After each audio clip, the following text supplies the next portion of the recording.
Good morning बच्चों, एक बार फिर से आप सभी को धर्मेंद्र मैथमेटिक्स क्लास में स्वागत है। आज के क्लास में भी हम लोग क्या कंटिन्यूटी पढ़ेंगे। जैसा कि पिछले क्लास में आप लोग को बताया गया था क्या नोट नंबर 2 तक, आज हम लोग क्या नोट नंबर 3 से स्टार्ट करेंगे। लेकिन नोट नंबर 3 को स्टार्ट करने से पहले यदि आप इस चैनल पर न्यू हैं तो आप एक काम करेंगे बाबू, आप प्लेलिस्ट में जा करके आप इससे पहले के क्लास को भी आप क्या करेंगे, इससे पहले के जो क्लास का जो वीडियो है उसको भी आप देख लेंगे और आप शुरू से लेकर के अंत तक आप इस वीडियो में बने रहिएगा। आज का जो क्लास है बहुत ज़्यादा इंपॉर्टेंट होने वाला है, क्योंकि आज के क्लास के माध्यम से या फिर आज के क्लास में आपको एक ऐसा कॉन्सेप्ट दिया जाएगा जिस कॉन्सेप्ट के द्वारा पूरे कंटिन्यूटी के 40% क्वेश्चन का सॉल्यूशंस आप लोग को बिल्कुल एकदम देख करके करवा देंगे। तो आप शुरू से लेकर के अंत तक इस वीडियो में बने रहिएगा। अब आप देखिए बाबू, आइए टॉपिक पर चलते हैं। जैसा कि वो नोट है क्या, वो ट्रिक है क्या, वो कंसेप्ट है क्या, तो देखिए कंसेप्ट आपका यहाँ पर है।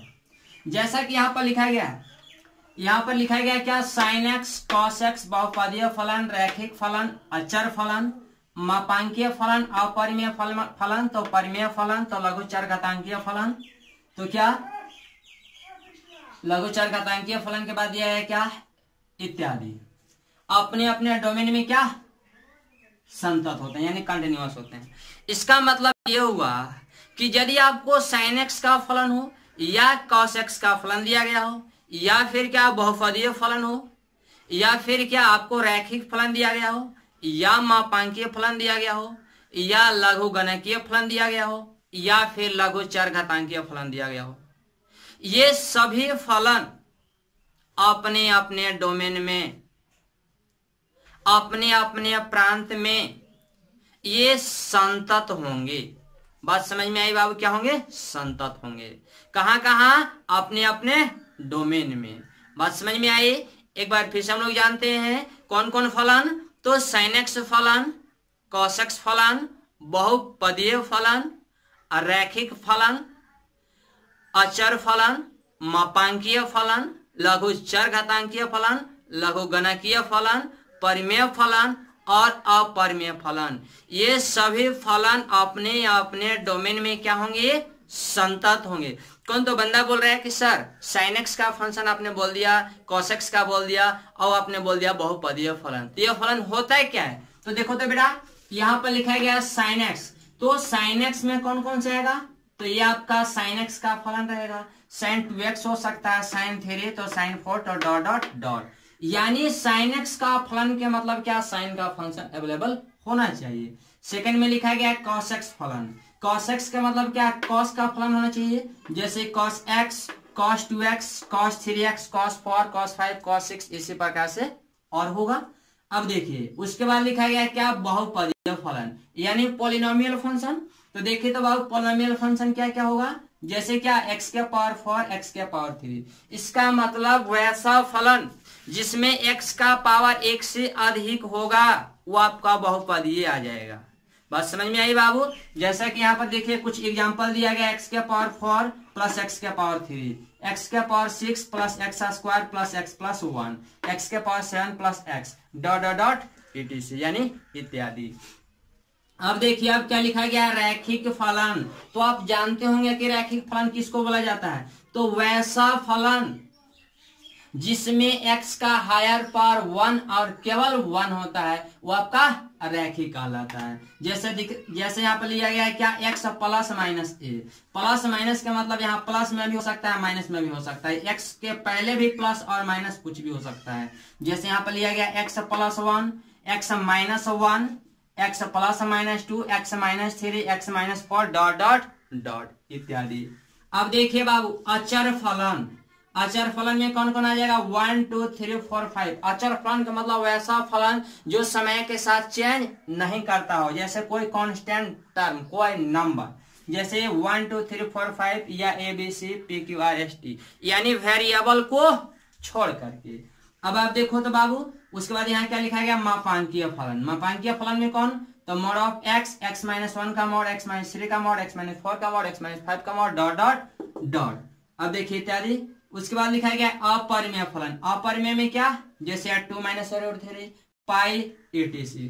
उसके बाद क्या बाबू, लघु गणकीय फलन। लघु गणकीय मतलब वैसा फलन जिसमें लॉग अवेलेबल हो, जैसे log x, log 2x, log 3, log 4 इत्यादि। उसके बाद क्या, लघु चर घातांकीय जिसको एक्सपोनेंशियल बोला जाता है। तो एक्सपोनेंशियल फंक्शन कौन कौन होते हैं, जैसे a to the power x, 2 to the power x, a to the power x, 4 to the power x। a to the power x से रिलेटेड, इसका मतलब किसी संख्या का पावर x होना चाहिए। बात समझ में आई? तो वही क्या फलन कहलाएगा, आपको लघु चर घातांकीय फलन कहलाएगा। बस समझ में आई बाबू? इसके बाद क्या, इसको पहले कॉपी कर लीजिए, इसके बाद हम लोग देखते हैं। आपका कुछ बेसिक कंसेप्ट है जो कि जानना जरूरी है। जैसे -1 के पावर क्या, यदि आपको सम संख्या हो, क्या हो, सम संख्या हो, ठीक है। तो -1 के पावर सम संख्या क्या होगा, प्लस में आपका 1 होगा। उसके बाद क्या बाबू, उसके बाद याद रखना है कि -1 के पावर क्या, विषम संख्या। विषम संख्या क्या होगा, तो आपका -1 होगा।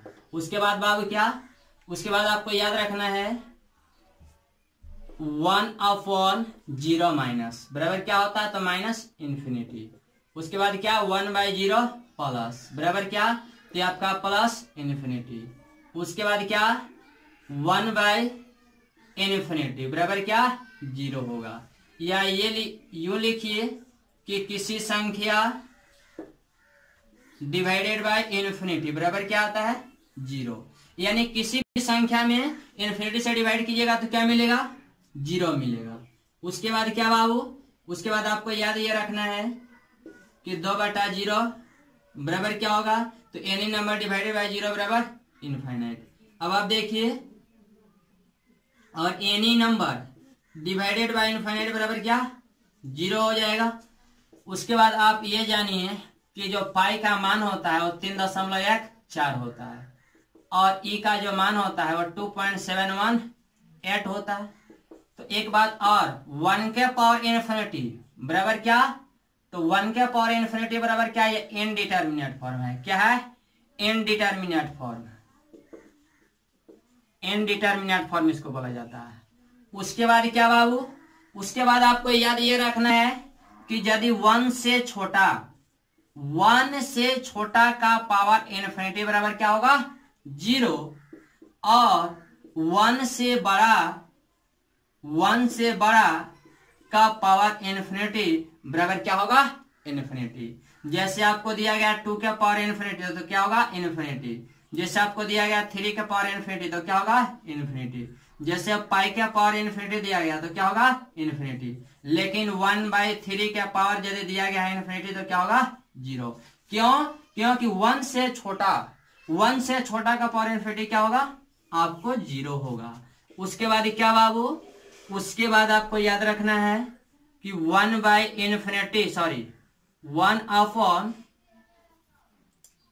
के पावर इन्फिनिटी क्या होगा, इन्फिनिटी।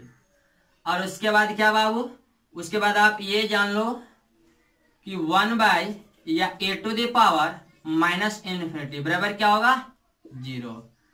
और क्या बाबू, और आपको जानना है कुछ, एक टर्म और लिख लेते हैं, इनडिटरमिनेट फॉर्म।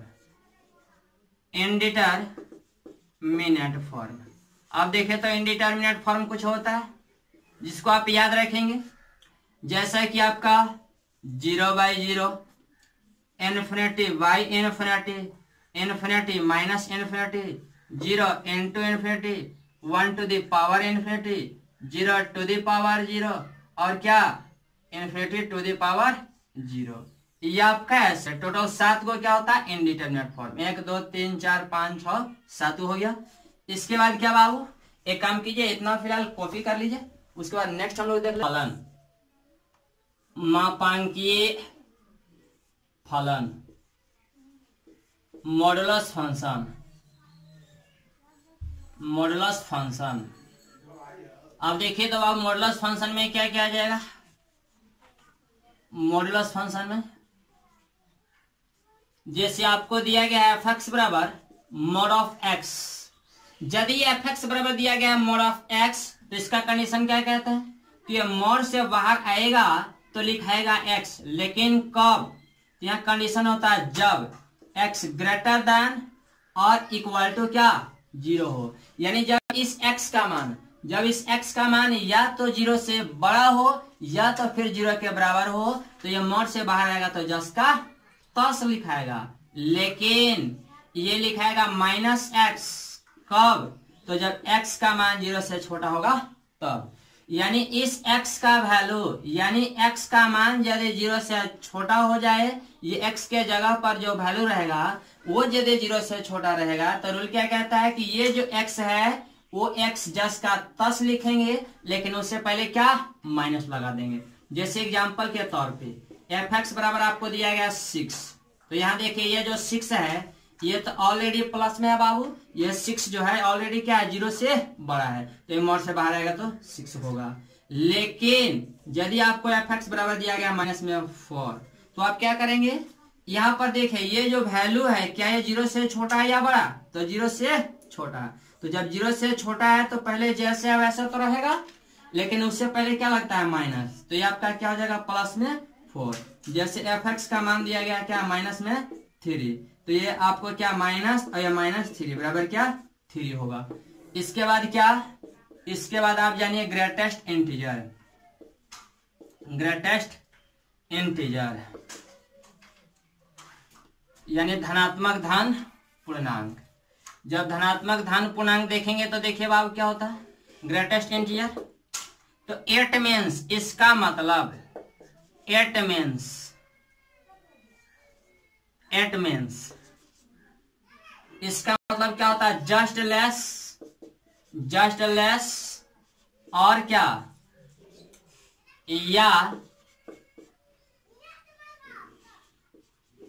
या इक्वल इंटीजर। अब देखिए बाबू यहां लिखा गया है क्या? Greatest integer. ग्रेटेस्ट इंटीजर का मतलब क्या होता है? तो लिखा गया इट मीन्स, इसका मतलब जस्ट लेस, जस्ट उससे क्या होना चाहिए? लेस होना चाहिए, छोटा होना चाहिए, या फिर इक्वल इंटीजर। इंटीजर का मतलब पूरा नंबर होना चाहिए, या तो नंबर पॉजिटिव होगा या तो निगेटिव होगा, लेकिन पूरा नंबर होगा। जैसे आपको बताना है 2.3, तो 2.3 का ग्रेटेस्ट इंटीजर क्या होगा? इसका ग्रेटेस्ट इंटीजर बताना है। तो ग्रेटेस्ट इंटीजर का मतलब क्या? मैंने बताया क्या? इट मीन्स इसका मतलब क्या होता है? जस्ट लेस या क्या? इक्वल। तो इससे जस्ट लेस, पहले हम लोग जस्ट लेस के बारे में जानेंगे कि कौन कौन सा इंटीजर का जो मान है वो जस्ट लेस होता है। तो देखिए बाबू, जो भी मान है वो अगर यदि दशमलव में रहता है, डेसिमल में रहता है, यानी पूरा नहीं रहता है, तो उसका जस्ट लेस होगा। उसका जो वैल्यू होगा वो क्या होगा? Just less. जैसे 2.3 है, तो 2.3 से जस्ट छोटा, यानी पूरा नंबर बोलिए, 2.3 से जस्ट छोटा पूरा नंबर होना चाहिए। तो देखिए तो ये आपका क्या होगा? 2। 3 नहीं होगा बाबू, ठीक ना, क्योंकि 3 जो है बाद का नंबर हो जाएगा। जैसे 3.99 है, 3.99 है, तो ये आपका क्या होगा? 3। क्योंकि यहाँ देखिए नंबर लाइन लीजिए, ये आपका प्लस इन्फिनिटी, ये आपका माइनस इन्फिनिटी। यहाँ पर क्या है? ये 3.99 है, तो यहाँ पर आएंगे तो 4, यहाँ पर आएंगे तो 5, इधर आएंगे तो 6, इधर आएंगे तो क्या? 3, 2, 1। आपको बताना है क्या? Greatest integer. इसका मतलब क्या? जस्ट लेस होता है या इक्वल। इक्वल के बारे में बाद में जानेंगे, पहले जस्ट लेस के बारे में जानेंगे। तो देखिए 3.99 से जस्ट लेस। पॉजिटिव इंटीजर क्या होगा? तो सॉरी, 3.99 से जस्ट लेस आपको बताना है, यानी इससे जस्ट छोटा, वो भी पूरा नंबर। तो क्या होगा? 3.99 से जस्ट छोटा आपका 3 होगा, तो ये 3 हो गया। जैसे 2.5, तो 2.5 का ग्रेटेस्ट इंटीजर क्या हो जाएगा? आपका 2 होगा। जो 2.5 से जस्ट छोटा पहले क्या होगा? 2 होगा, उसके बाद 1 होगा, उसके बाद 0 होगा। लेकिन अगर यदि आपको दिया गया क्या? माइनस में 3.5, तो इसका ग्रेटेस्ट इंटीजर क्या होगा? यहाँ पर हो जाएगा माइनस में 4। कैसे? यहाँ पर देखिए ढेर बंदे लोग बोल रहे होंगे कि सर ये होना चाहिए था, जबकि ये सही है, ये गलत है। कैसे? यहाँ देखिए, ये आप माइनस इन्फिनिटी और प्लस इन्फिनिटी के बीच आ जाइए। ये आपका है क्या? ये माइनस में आपका है 3, या माइनस में आपका है 4। अब यहाँ देखिए माइनस में 3.5, यानी माइनस में 3.5 आपका इधर होगा, तो माइनस में 3.5 मान लीजिए कि यहाँ पर है, तो इससे जस्ट लेस बताना है, तो लेस तो इधर ना होगा जी, इधर तो आएंगे तो ग्रेटेस्ट हो जाएगा, ग्रेटर हो जाएगा। तो इससे जस्ट छोटा इंटीजर, उसमें भी क्या पूरा पूरा नंबर बताना है। ऐसा नहीं कि 3.5 है तो 3.6, तो फिर वो पूरा पूरा नंबर नहीं हो पाएगा। इसलिए आपको क्या लिखना है, क्या बताना, पूरा पूरा नंबर बताना है। ठीक है बाबू, तो देखो तो क्या होगा ये, अगर यदि माइनस में आपको 6.5 दिया गया है या 6.9 दिया गया है, तो इसका जस्ट क्या हो जाएगा, ग्रेटेस्ट इंटीजर इसका, तो इसका जस्ट लेस -7 हो जाएगा। ठीक है बाबू, इसके बाद देखो तो नेक्स्ट में आपको दिया गया क्या, आप याद रखेंगे कि इंटीजर का जो ग्रेटेस्ट इंटीजर होता है वो आपका इंटीजर ही होता है। जैसे 2 यानी पूर्णांक का धन पूर्णांक, पूर्णांक का धनात्मक धन पूर्णांक क्या होता है, तो पूर्णांक क्या होता है। जैसे 2 पूरा पूरा नंबर है तो पूरा पूरा नंबर का y हो जाएगा। जैसे 3 है तो 3 का ग्रेटेस्ट इंटीजर 3 ही होगा। जैसे 4 है तो 4 का क्या 4 ही होगा। 5 है तो 5 का क्या 5 ही होगा। ठीक है बाबू, ये आप इस प्रकार से क्या कीजिए, इतना आपका हो गया, इतना आप क्या कीजिए लिख लीजिए। उसके बाद क्या, उसके बाद नेक्स्ट थ्योरी पर हम लोग चलते हैं। यदि f(x) तथा g(x) दो संतत फलन हो तब पहला f(x) प्लस g(x) भी संतत होगा। सेकंड में क्या, f(x) माइनस g(x) भी संतत फलन होगा। थर्ड में f(x) इंटू g(x) भी संतत होगा। और फोर्थ में क्या बाबू, तो फोर्थ में f(x) और बटा g(x) और g(x) नॉट इक्वल टू 0 भी क्या, यह भी आपका संतत होगा। इसके बाद क्या बाबू, इसके बाद आपको दिया गया है क्या, इसके बाद f of f(x), g of f(x), h of f(x) भी संतत होगा। चलिए देखिए बाबू, जैसा कि यहाँ पे लिखा गया है क्या, if f(x) and g(x) are क्या टू कंटिन्यूअस फंक्शंस, यानी इसका मतलब यह हुआ कि यदि f(x) और तथा g(x) दो यदि क्या संतत फलन है, यदि आपके पास f(x) और g(x) नाम के दो संतत फलन है, तो दोनों के बाबू जोड़ भी दीजिएगा तो आपको संतत ही मिलेगा। दोनों को आपस में घटाइएगा तब पर भी क्या मिलेगा, संतत मिलेगा। और दो संतत फलन को आपस में गुना कीजिएगा तो भी क्या मिलेगा, संतत। और जब एक संतत फलन में दूसरे के संतत फलन से भाग भी दीजिएगा तो कौन सा फलन मिलेगा, संतत फलन मिलेगा। उसके बाद क्या नेक्स्ट में लिखा गया है, f of f(x), g of f(x), तो क्या h ऑफ f(x) और डॉट डॉट डॉट आर क्या संतत फलन। यानी इसका मतलब ये हुआ क्या, कंपोजिट फंक्शन। कंपोजिट फंक्शन भी क्या होते हैं, आपको संतत फंक्शन होते हैं। तो देखिए इसके बाद नेक्स्ट में क्या बाबू, नहीं तो एक काम कीजिए, इसको एक बार फिर से समझते हैं। जैसा कि यहाँ पर दिया गया है क्या, कि यदि f(x) तथा g(x) दो संतत फलन हैं तब f(x) प्लस g(x) भी क्या होगा, संतत होगा। लेकिन इसका मतलब समझ में नहीं आया सर। मान लीजिए कि आपके पास क्या 10 गो क्या है, बेंच है। कोई दूसरा का बच्चा है जिसके पास क्या 10 गो बेंच है, लेकिन ओवरऑल है क्या बेंच। एक बच्चा के पास 10 गो था और दूसरे के पास भी 10 गो था। यदि दोनों बेंच ही है, दोनों को अगर यदि जोड़ दिया जाए, यानी दोनों को एक ही जगह रख दिया जाए, तो क्या बेंच हो जाएगा कि कुर्सी हो जाएगा, बेंच ही मिलेगा। अब 10 गो बेंच में से 2 गो बेंच घटा लीजिए, फिर भी बेंच मिलेगा या फिर कुर्सी, आपको बेंच ही मिलेगा। तो इस प्रकार से शायद आप ये समझ गए होंगे कि मैंने समझाने के लिए कोशिश क्या किया। इसी प्रकार से यहाँ दिया गया है कि यदि f(x) और तथा g(x) ये दो क्या संतत फलन है, तो दोनों को जोड़ेंगे भी तो संतत मिलेगा, घटाएंगे भी तो संतत मिलेगा, और गुना करेंगे भी तो संतत मिलेगा, और भागा देंगे भी तो संतत मिलेगा। तो f of f(x), g of f(x), तो h ऑफ f(x) भी करेंगे तो संतत मिलेगा। इसके बाद क्या बाबू, इसके बाद आप ये देखिए एकदम छोटा सा एक क्वेश्चन, जैसे कि आपको दिया गया है क्या, एक क्वेश्चन दिया गया है fx बराबर क्या, तो fx बराबर दिया गया 3x प्लस 2 और यहाँ पर दिया गया है x प्लस 2।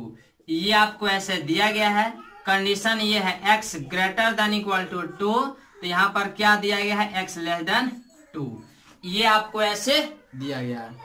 ये जब ऐसे दिया गया है तो एक काम कीजिए आप,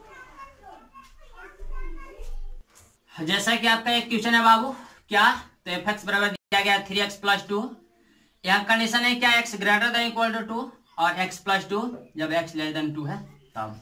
आपको ये बताना है कि ये जो फंक्शन दिया गया है ये आपका संतत है या असंतत है। ठीक है बाबू, तो देखिए हम लोग जांच करते हैं। अब देखिए कैसे जांच करते हैं।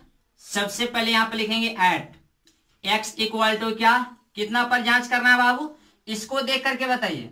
क्योंकि आप जानते हैं संतत चेक करने के लिए आपके पास 3 कंडीशन होना चाहिए। एक लेफ्ट हैंड का पार्ट यानी क्या जितना पर चेक करना है उतना माइनस के लिए होना चाहिए, एक क्या राइट हैंड के लिए चाहिए और एक क्या इक्वल के लिए चाहिए। तो देखिए ये ग्रेटर के लिए अवेलेबल है 2 और क्या इक्वल के लिए भी अवेलेबल है और ये लेस देन इक्वल टू के सॉरी लेस देन के लिए भी अवेलेबल है।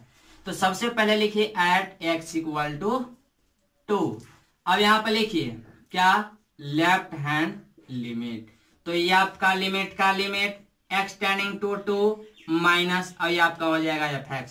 तो ये बाबू लिमिट का limit x tending to 2 minus, जब x का वैल्यू 2 से क्या कम, जब x का वैल्यू बाबू ये 2 से कम है, जब x का वैल्यू 2 से क्या x लेस देन 2 है, यानी x का वैल्यू जब 2 से कम है तो fx का मान क्या है, तो fx का मान आपका है x प्लस 2।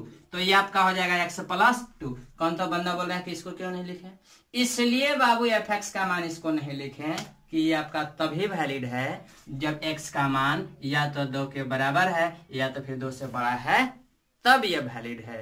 जबकि ये कब वैलिड है fx का मान, तो fx का मान तभी वैलिड है जब x का मान 2 से छोटा है तब। और यहाँ पे लिखा गया limit x tending to 2 minus, यानी जब 2 से कम है तब। ये आपका ऐसे हो गया। अब इसमें जहां x मान 2 रख दो बाबू, तो 2 प्लस 2 बराबर क्या हो जाएगा 4। अब यहाँ पे लिखो राइट हैंड लिमिट, तो ये आपका लिमिट का लिमिट और x टेंडिंग टू 2 प्लस, चूंकि बताया गया था कि राइट हैंड में जितना पर चेक करना होता है उतना प्लस लिखते हैं, तो 2 प्लस और यहाँ पर क्या fx। अब ये लिमिट का limit x tending to 2 plus, जब x का वैल्यू 2 से ज्यादा है, जब x का वैल्यू बाबू 2 से क्या ज्यादा है, जब x का वैल्यू 2 से ज्यादा है तो fx का मान क्या दिया गया है, तो fx का मान दिया गया 3x और प्लस में क्या तो 2। अब इसमें जहां जहां x है क्या रख दीजिए 2, तो 3 इंटू 2 और प्लस 2 बराबर क्या हो जाएगा, ये आपका 8 हो जाएगा बाबू। तो अब आप देखो तो अब यहाँ लिखो जब, थर्ड में क्या लिखेंगे जब x बराबर कितना, तो x बराबर 2, तब जब x का मान 2 है तब fx का मान क्या है बाबू, तो तब fx का मान आपको क्या है, तो जब x का मान 2 के बराबर है तो fx का मान दिया गया 3x प्लस 2। तो यहाँ पर क्या निकालेंगे f2 निकालेंगे तो क्या होगा 3 इंटू 2 और प्लस में क्या 2, तो ये क्या हो जाएगा, तो 3 दूना का 6 और 2 8। यहाँ देखिए तो लेफ्ट हैंड लिमिट क्या आया है 4 आया है, राइट हैंड में क्या है 8 और क्या f ऑफ 2 में क्या है 8, यानी left hand limit not equal to right hand limit और इक्वल टू f ऑफ 2, यानी तीनों आपस में बराबर है क्या, तीनों आपस में बराबर नहीं है। तो लिखेंगे कि अतः दिया गया फलन x बराबर 2 पर क्या है, तो असंतत है। क्या है बाबू, असंतत है, ये आपका असंतत हो जाएगा, असंतत है। ठीक है बाबू, इस प्रकार से क्या कीजिए, इसको कॉपी कर लीजिए। और आज का क्लास इतना ही होगा। एक बात और, ये क्लास को बाबू आप रेगुलर करेंगे, ऐसा नहीं कि आज के वीडियो को देखें और कल के वीडियो को न देखें, वैसे फिर करेंगे। जब क्लास मिस करेंगे तो फिर आपको प्रॉब्लम क्रिएट होगा। जो नेक्स्ट क्लास होगा उसमें आप लोग को NCERT एक्सरसाइज स्टार्ट किया जाएगा जो कि 5.1 में है। बस समझ में आई। Thank you.